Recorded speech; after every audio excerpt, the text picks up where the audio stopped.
It's time for bookkeeping, beer, and BS.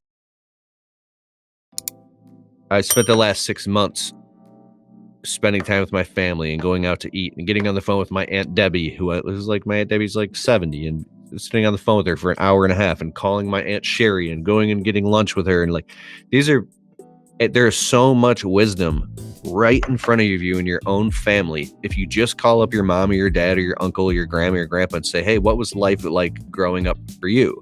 How did you learn these values? How did you learn how to cut the ham so it fits in the thing and the soak? You know what I'm talking about? That funny story with the ham. I don't, but I like the famous Zig Ziglar story. Oh, yeah. I've heard it. Why do you cut the ham before you put it in the pan? You don't know this? I've heard it, but I don't know. Sorry. It's Christmas and all the families around and they're about to put the ham in the oven. So like the auntie grabs a knife and shaves the ends off the ham. She cuts the ends off the ham before she puts it in the pan and puts it in the oven. And then like somebody was like, in the family was like, why do you cut off the ends of the ham before you put it in the oven? And they're like, I don't know. That's what mom always did growing up. So that's why we do it. He's like, yeah, but why do you do it? Like, I don't know. That's what mom always did. Hey, let's ask mom. She's right in the front room. Mom, come here. So mom comes. Mom, why did you always cut the ends off the ham before you put it in the oven? She's like, I don't know. We always did that way. But why? She's like, because that's what my mom always did growing up. And it's like, where's grandma? So they call grandma, was actually there too. Grandma, why do you cut the ends off the ham? Because we've been doing this for years. Why do you actually do it? She's like, oh, because in my house, we were really poor. We had a little tiny oven and I had a little tiny pan and my pan was too small. So I had to cut the ends off the ham so it would fit in the pan in the oven. And so like, you know what I'm saying? Like, yeah, they don't even need to fucking do context. It. So that's a stupid fucking value story. But I'm talking about all the good values. I literally sat on the phone with my aunts and uncles and people in my family. And I've went back in the history of my family and I've asked all types of questions. And I've had these amazing conversations that I learned what makes us click. Why am I the way that I am? How is this similar? And what I mean is it's created all this generative restoration in my consciousness and connections in my soul that has made me feel worthy. It's made me cry. It's made me realize that I am valuable. My sister, my mom died of a drug. My mom was amazing human, but she was a drug addict. She died of a drug overdose. And my sister took years to go through her chest. There was old pictures and stuff from 3rd grade report cards. And my sister was digging through it all. And some of it had got water damage. And my sister sent me a picture. My sister's like in her 40s and she's like a music teacher and she's amazing. She sent me a picture of me when I was like 3. I was this little boy with blonde hair. And she was a couple pictures and she's texted me. I found these pictures in mom's chest and I was looking through them and I have a bunch more. And she said, I started crying when I saw the pictures. You were such a good little boy. You were perfect. You were so inquisitive and curious. You were the perfect little boy. And when I read it, I just stopped and started bawling my eyes out because I grew up feeling I wasn't good. I thought I was bad because I was ignored a lot as a kid. So I thought I didn't know I was a good boy, right? So upon seeing this picture and hearing this from my sister, who's older than me, I started crying and all this worthiness just started pouring in. So this opened this thing where I sat on the phone with my aunts and I asked them, they lived in Mount Pleasant, Michigan 50 years ago when they were all kids. And they all have the same story. I would tell me about Mount Pleasant, Michigan, Aunt Ruthie. Oh, Mount Pleasant, Michigan. And they would tell me this. But why was it so fun? Because it was a free for all. It was the best time ever. And how did grandma meet grandpa and what happened? So this is all the shit that you don't fucking ask. This wealth of information.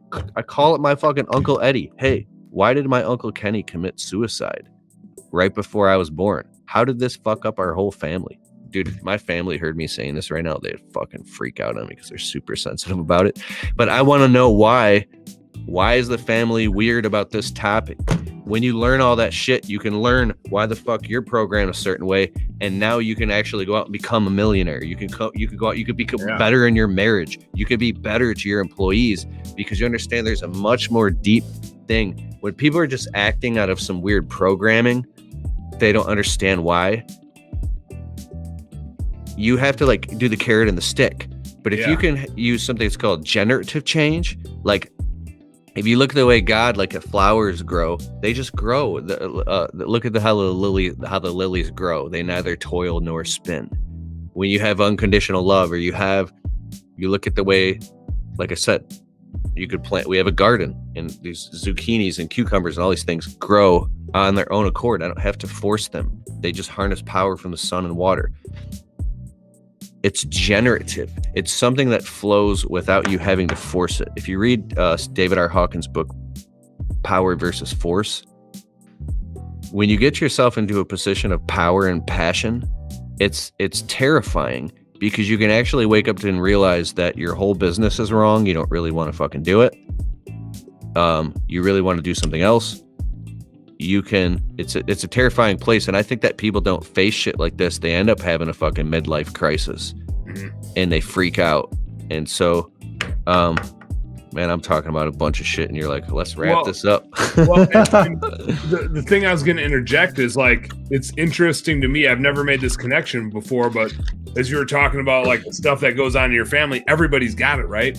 I have the same type of shit in my family, and we talk about self-awareness, but our ability to like have self-awareness, to what you were saying, is still based on like understanding the shit that came before us, because it's in us, it's part of us, and it's hard to be self-aware if we don't get the context of what came before us. Like, that's a huge part of our self-awareness. I know my dad is super stubborn, and I think the older I get, the more stubborn I get. I see it, like I'm just turning into him. But I'm very self-aware of it. And I kind of wonder if he's as self-aware of it, like if he realized, like my grandpa on his side was also a stubborn son of a bitch. But it's like the self-awareness of how you are, so you can like call your own bullshit, to what you were saying before, is predicated on your ability to like understand what came before you and deal with it. And you don't have to like judge it, but you have to understand it so that you can decide if you're just going to like let it happen to you, or if you're going to try to understand it or control it or whatever you want to call it. So I love that about self-awareness, because I think that's always the hardest thing, right? We're all behaving, and so much of it is intuitive and just the way that we are, but we all want to try to control it. We all want to try to manage ourselves to some extent. But it's hard to do that if we don't understand the context of where we came from. And I think that's super cool that you like started reaching out to family and were like, give me the context. What the fuck happened? Like, I need to know. I'm trying to understand myself. And if you guys make this a black hole, I got a piece of me that's missing. Hey, what's up, business nerd? Thank you so much for tuning in. I hope you learned a heck of a lot watching that episode. Do me a favor, subscribe right down here. And if you really like what you saw, you got more goods right here. Check out this one, or check out this one, and do this. Go subscribe. Appreciate you. Work smarter, work harder, go earn yourself some pride. Catch you on the next one.